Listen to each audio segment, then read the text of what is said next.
Upadhyay Gorakhpur university से और वर्तमान में मैं प्रयागराज हाईकोर्ट में उच्च न्यायालय में अधिवक्ता के रूप में अपनी सेवाएं दे रही हूँ। और मैं आपको एक और चीज़ जो अभी मैंने 3-4 दिन पहले ही मेरा चयन हुआ है उसमें मैं फेलोशिप भी कर रही हूँ जो एक अमेरिका की संस्था है दरस अहवा और एक भारतीय संस्था है रैग ड्रीम वेवर्स जिसमें रेलवे ट्रैक से जुड़े बच्चों के लिए हम लोग कार्य करेंगे। उनकी स्किल का और उनके पढ़ाई का जो भी जिम्मेदारी है वो हमारी संस्था और हम मिलकर उठाएंगे। अभी श्रीमान जी ने बड़ा ही सुंदर हिंदू धर्म पे और हिंदू संस्कृति पे अपना अभिभाषण दिया और परिचय कराया। मैं 4 पंक्तियों से अपने विचारों को प्रारंभ करूंगी।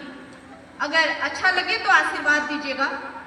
जिसमें मिलकर धर्म बने सब, जिसमें मिलकर धर्म बने सब, हिंदू ही व उपवन है, दे दे जीवन दान सभी को, हिंदू इतना पावन है। हिंदू केवल धर्म नहीं है, हिंदू केवल धर्म नहीं है, यह तो जीवन शैली है। तुमने कैसे बोल दिया ये हवा कोई भी शैली है। आजादी का बिगुल बजाया बिरसा मुंडा हिंदू थे, भारत का परचम लहराया विवेकानंद भी हिंदू थे। अरे जौहर की अग्नि में तपती, जौहर की अग्नि में तपती छत्राड़ी भी हिंदू थी।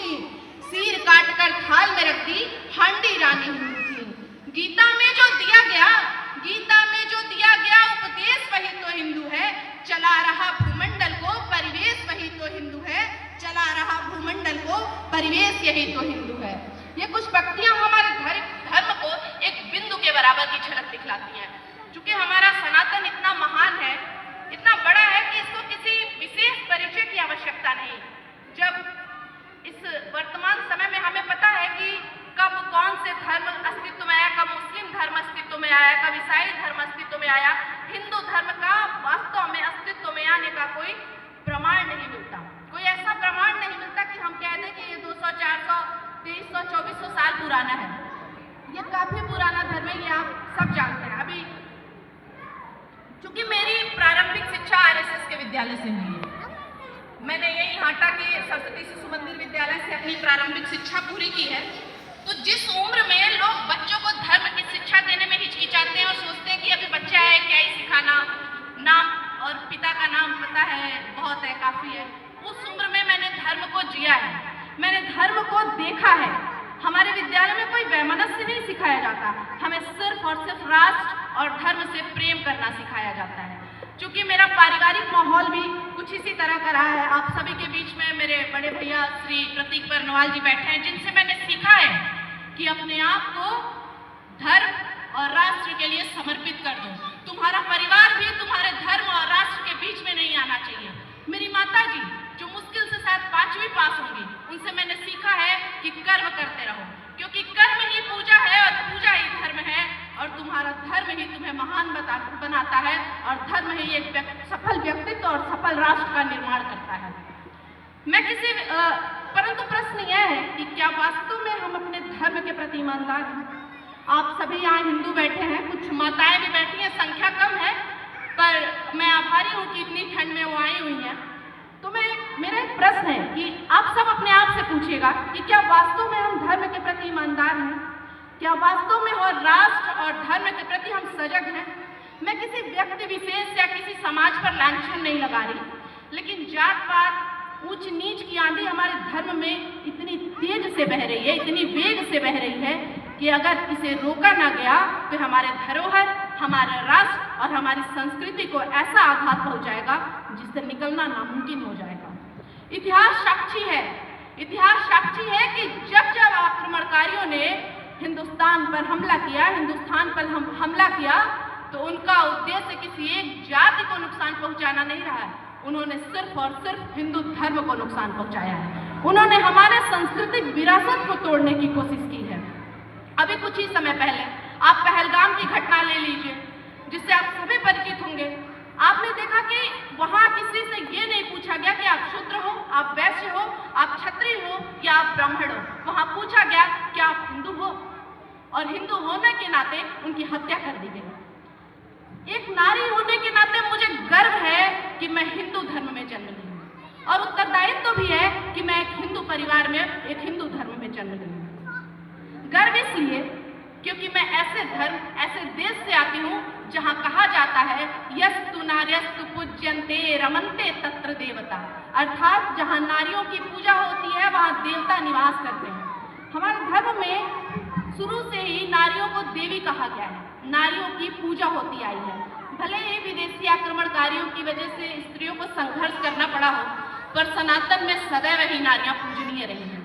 गार्गी, यपाला, घोषा, रानी दुर्गावती, रानी चेन्नम्मा, महारानी लक्ष्मीबाई, ऐसी ऐसी महान विभूतियां हमारे धर्म में पैदा हुई हैं जिन्होंने धर्म का नेतृत्व किया है। और उत्तरदायित्व इसलिए कि स्त्री ही समाज की धुरी होती है, आधारशिला होती है। मुझे लगता है हर माताओं को बनना चाहिए महारानी जयवंता बाई जी जैसा, जिन्होंने अपने पुत्र महाराणा प्रताप में देशभक्ति का ऐसा बीज बोया कि उन्होंने कभी भी उस अकबर की पराधीनता स्वीकार नहीं की। हमें बनना चाहिए माता जीजाबाई जैसा, जिन्होंने स्वराज का स्वप्न देखा और अपने पुत्र शिवाजी को देश के लिए दान कर दिया। और नारी होने के नाते मैं विरोध भी करती हूँ उस कृत्रिम आधुनिकता का, जो सनातन पर कलंक लगाकर धर्म परिवर्तन करते हैं और अंततः फ्रिज में कटी हुई मांस पाई जाती है, जिनके टुकड़े पाए जाते हैं। मैं इन बेटियों से सिफारिश करती हूँ, निवेदन करती हूँ कि सनातन को समझो, जानो, फिर बात करो, फिर धर्म परिवर्तन की सोचो। मैं विरोध करती हूँ धर्म के उन ठेकेदारों का भी जो धर्म को जात पात, ऊंच नीच में बांटने का दुस्साहस करते हैं, क्योंकि सनातन बांटना नहीं, जोड़ना सिखाता है। क्योंकि गीता में श्री कृष्ण ने कहा है चतुर्वर्णम मया सृष्टम कर्मयोगः गुण कर्म विभागशः, अर्थात वर्ण व्यवस्था जाति के आधार पर नहीं बल्कि गुण कर्म के आधार पर बटा हुआ है। कृत्रिम आधुनिकता में मैं एक चीज और जोड़ना चाहूंगी। जैसे आज हम युवाओं में बड़ा ही प्रचलित फैशन कह लीजिए बना हुआ है कि हम मंदिर नहीं जाएंगे, हम पूजा नहीं करेंगे। तो ऐसा हमारे धर्म में कहीं नहीं लिखा है कि आप तभी सनातनी हो जब आप मंदिर जाते हो। हमारे धर्म में लिखा हुआ है कराग्रे वस्ते लक्ष्मी कर मध्य सरस्वती कर मूले तु गोविंदा प्रभाते कर दर्शना।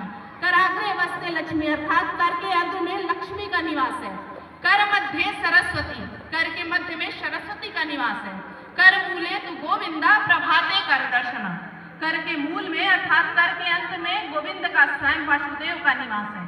आप प्रातः काल ऐसा भी नहीं है कि आप नहाओ धो तभी जाओ पूजा करने, मंदिर में जाओ। आप प्रातः काल ही हमारे धर्म में ऐसा माना गया अपने हथेलियों में ही भगवान का दर्शन कर सकते हैं।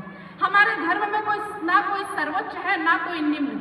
अभी श्रीमान जी ने बताया कि पवित्रता और अपवित्रता, अगर आप अपवित्र हैं तो अभी सिंपल सी बात है कि हम आपके बगल में नहीं बैठेंगे, लेकिन किसी भी जाति के आधार पर पवित्रता और अपवित्रता निर्धारित नहीं होती। ये हमारी कुछ सामाजिक कुरीतियां हैं जिनके आधार पर हम इन चीजों को बांटते हैं। इतिहास से सीखें, विचारों से जागें और संगठन से शक्ति बने, क्योंकि जब तक हम एक हैं तब तक सनातन सुरक्षित है और जब तक सनातन सुरक्षित है तब तक राष्ट्र सुरक्षित है। जय हिंद, जय भारत, भारत माता की जय।